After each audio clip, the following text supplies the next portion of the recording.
presentation, I'll just kind of walk you through the different program components of the program to give you a better sense of where we're going with it.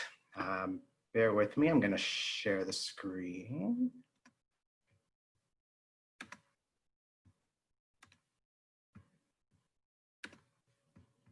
All right. Okay. Can everyone view? Is it showing? All right. Okay, so what is Successful Young Parents? You'll often hear me refer to it as SYP. So know that when I do that, it is for our Successful Young Parents program. This program is designed to meet the unique needs of young parents under the age of 22. It's important to note that one of the parents in the relationship, if they are, needs to be under the age of 22. Oftentimes we have partners who are above the age. They still qualify for the program as well. So it is a multi-component program that engages family through a variety of strategies and modalities. Again, I'll be going through the different program components of this program. We recognize that this is a very specific population that we're trying to engage with different needs. And so we've worked really hard to develop a program that is comprehensive and aware of where they are at in their own stage of development. Okay. So these are the 4 pillars that we operate under, and really in all the program components, we are seen as the advocate, the educators, the means of support, with the ultimate goal to empower these families as they journey through this program. These pillars are really important for the work that we do with families and what we want to instill with them as we work with them. Okay. So I'm going to talk about the different program components, and also within this, I'm going to navigate how we've adapted during COVID times. You know, we've definitely had to make some adjustments to the program. And so the main component of this would be our home visitation program. This is the specific one-to-one consultations that families engage in with a specific worker. Currently with the SYP team, we have 4 facilitators, currently right now with a caseload of about 5 to 7. And so we are looking to build that capacity. We have the capacity for each worker to work with up to about 14 families. It's completely individualized, and we want to meet families where they're at. And so it's really working with families to build on goals that they are looking to achieve. We know right now times are pretty challenging, and so the individualized aspect, we've had to navigate Zoom, that platform of connecting, but this picture actually shows we've been able to meet families in the park. We've been able to go for walks, meet them in their backyards, the front porches. And so that face-to-face connection is important. And so we try to meet the families to achieve that. Again, keeping in mind safety is the utmost importance. And so we have safety measures in place for consultations to happen. We do a variety of assessments and goal setting with each of the families. I know in a future presentation through home visitation, they'll break down what some of those assessments are further, but these assessments that we use really guide the work that we bring in home. And so a lot of the information is around the parenting and the child development education component, and also recognizing again that we're working with a population that is also developing themselves. And so we really tailor the visits to fit their needs.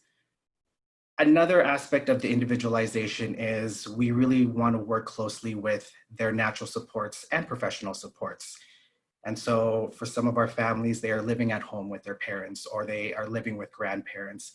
And so we want to include them as much as possible in that information sharing so that everyone in the household is roughly on the same page. This year, basic need support is a significant thing. We know that if their basic needs aren't being met, they aren't able to retain that information that we're hoping to instill. Through a lot of the COVID funding dollars that we've been able to receive, we've been able to support the basic needs even more. And so formula, diapers, gift cards for groceries, really trying to break down those barriers that may be existing at this point in time. And yeah, we have services up to 1 year. Now, that's kind of standard. We through that 1 year, again, we're really intense services, really helping them achieve the goals that they set. It also depends on where the families are at. And so after a year, if the family is still experiencing some significant challenges, then we can tailor it and add on a couple more weeks, a couple more months. We never want to leave families just, okay, you've finished a year, here you go. We really want to support that transition so that when they do leave programs, they're connected with other resources, other referrals, other programs, other supports should they need be. Okay. The next component is the parenting education side of it. Now, families will cycle through a variety of parent education programs specific to this age demographic. So I'm going to go through each of the main ones that they cycle through. And we'll start with the date night component. So date night is a 6-week program tailored for those that are in relationship. And it really focuses in on what healthy relationships look like. And so there's heavy discussion and emphasis on communication, conflict resolution, intimacy, financial literacy, all through the use of interactive games. You know, we really want to make this fun. Each couple that's registered, it's like they're on a date. And so they get a table, we have dinner provided. And so it's an opportunity for them to connect as a couple and work through some of the challenges that they may be experiencing at that point in their relationship. It's heavily rooted in Gottman research, so really great information around what healthy relationships look like. We have Circle of Security, which is 9 weeks, and this program really focuses in on attachment. What does attachment look like? How did attachments look like in their home growing up? And so it's really that exploration of how do we support our children in this time? How do we support children and build and foster those connections so that there is a sense of safety and exploration within the home? We have Be a Great Dad. This is a 7-week program specific to the young dads in this program. And so we have a male facilitator on the team who will take these dads and work through what does it mean to be an engaged, involved father. Some of the topics that are explored are masculinity, family of origin, the roles of the father, positive discipline, positive role modeling. And so it's really working with these dads specifically on, again, what does it mean to be a father and how do you want to show up for the children in your life? And opposite to that, we have Pretty Powerful. So Pretty Powerful is for the moms, and this is also a 7-week program. It's an art-based program that really focuses in on helping these women find their voice again. What does it mean to not only be a young mother, but to be a woman? You know, there's a lot of things, challenges, stresses happening for these young moms that they often, we've heard, we don't know who we are anymore because we have so many roles to play. And so through the use of art, they're guided through what does that mean? So building self-esteem and self-awareness in what they're needing in their lives. Our drop-in and play program. So again, this has definitely shifted during these times. We are looking to get this up and running again, but really this drop-in and play time is targeted for this population. It's a safe, inclusive space for these young parents to attend. One of the biggest things that we've heard is there are many parenting programs in the city, but their age sets them apart where they've often felt left out, judged. And so this is an opportunity for these young parents to gather and to create their own community, their own connections within their age population. They engage in play. Our centers typically would be set up with different areas that meet the developmental needs, gross motor, fine motor, cognitive, literacy.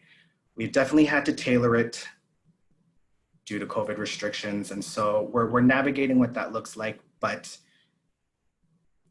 the importance for families to connect has been significant. And so we want to support that and still provide a space for them to come to.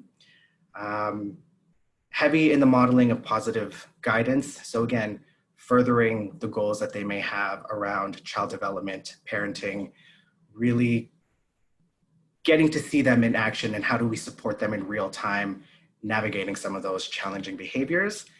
And it's an opportunity to answer questions. We like to bring in community speakers to provide them with more information. We've connected with a dietitian who will come in and speak around eating. We've had people come in around infant massage and do classes around that. And so we really want to bring in as much information in this time specific to this population. Also in this time, we also do screenings. So ASQs would be administered in this program. And it's another way to engage parents and to see where we can be of greater support in building their capacity as a caregiver.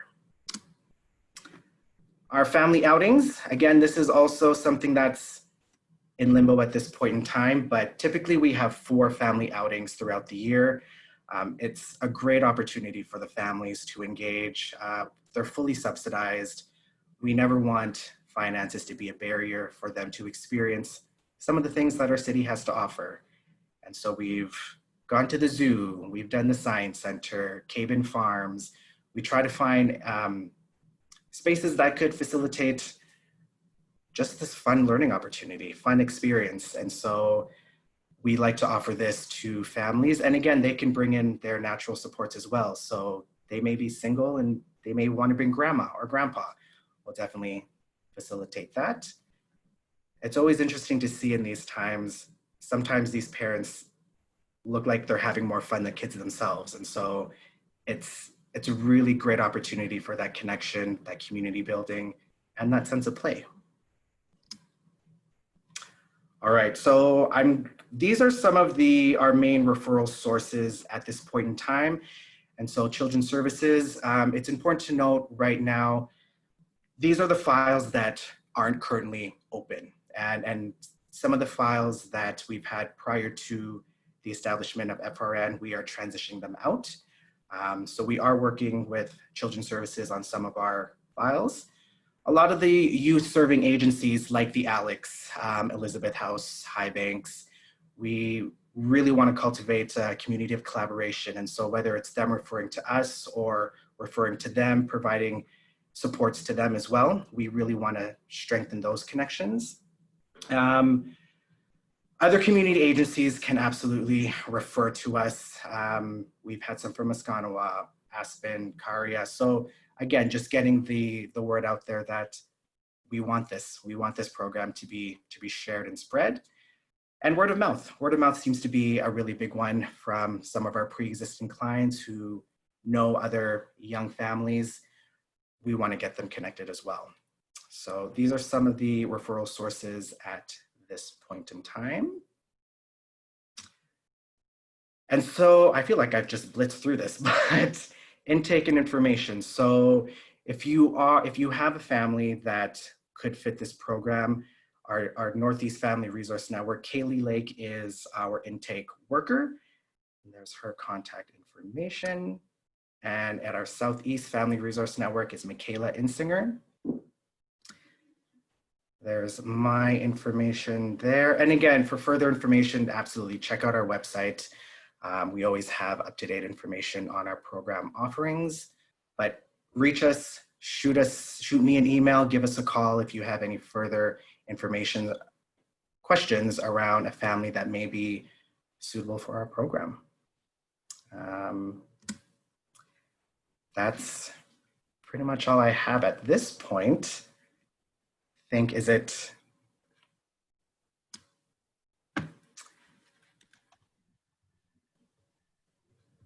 All right. That was a lot. That was a lot of information.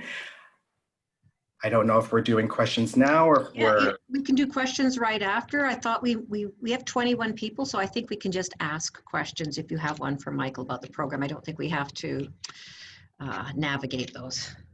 Okay.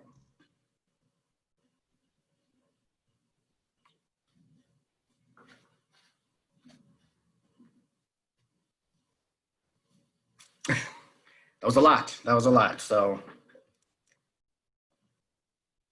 Okay, well, I'm going to be recording each one of these and I will file them on our website and they will say this is the SYP program. You can look at it again.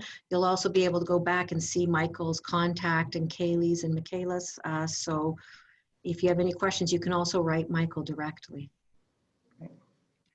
Okay. Thanks, everyone.